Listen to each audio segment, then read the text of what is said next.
All right, Andrew. So let's do a Tim Tebow update. So the GM for the Mets says that he believes that Tim Tebow will actually make it to the majors. What's your opinion on that? I think we need definitely like one of those Tim Tebow update things. Yeah, we need production for that. That's what I was trying to think of. Yeah, let me call them real quick. Okay. Yeah, go ahead. Anyway, of course he's going to make the majors. Yeah. Especially on this Mets team. This is the last year on his contract. Okay.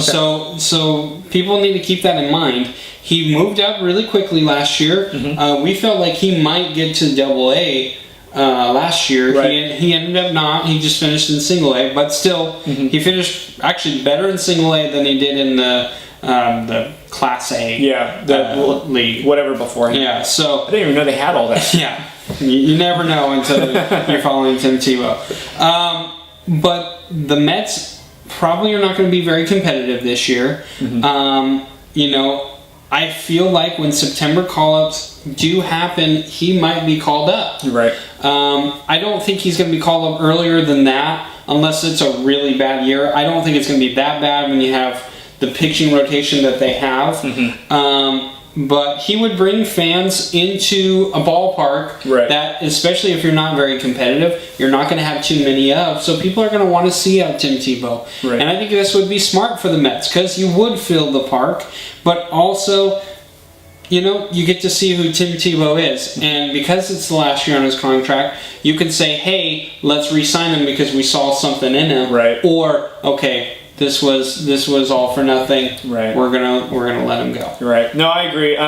So he's the baseball expert, of course. So I am assuming that when the earliest call-ups you can get, I think he will be in there. In my opinion, though, I don't think he'll be in there as in the starting lineup, kind of at bat or defensively, unless they see something. I think he'll be more of just kind of a guy to fill a spot.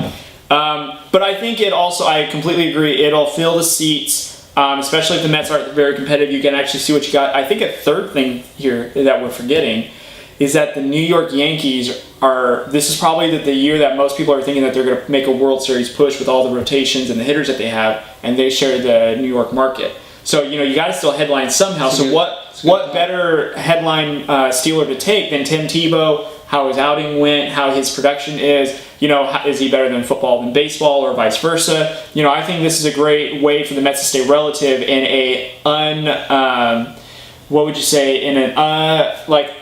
a year where you're not expecting anything, great coming out of it. I mean, anything good would be a surprise in this sense, you know what I mean? But that's what I would see. I think Tim Tebow would be a decent player. I don't know how good he'll be. And to go off your point, this is last year's contract. He'll be 30 this year. So, age is going to play into a factor. I know baseball, you can play a little bit longer. But, at some point, you got to make a decision what you're going to do moving forward. So I think this will be, whatever path goes forward. But that's what I think is going to happen more so, is that they're going to find a way to stay relative in an ungreat year coming up for the Mets. So I think that's a good point, that they're sharing the New York market. So why not still be relevant in the New York market? So that was a really good point. I'm glad you brought that up. At first when you brought up the Yankees, I thought you were going to be like, oh, they're going to trade for Tim Tebow. So not only are they going to have Russell Wilson, but now they'll have Tim Tebow as well. Yeah. So I thought that's where you're going. And plus, Tim Tebow knows how to handle the New York market. He was with the Jets for a little bit, for a season-ish or so. And so I think he'll understand how to handle it. And then, the Mets, they're gonna do what they need to do behind the scenes, but yeah, they're gonna need something to keep fans coming in, especially in that New York area. You can't be terrible in New York, or else your fans will turn against you in that market. So I think Tim Tebow will be the saving grace, no pun intended. All right, guys. So thanks for watching. Hit that like and subscribe button for our video. Also, don't forget to follow us on social media at Facebook, Twitter, and Instagram at DrewCode Sports Talk. See ya.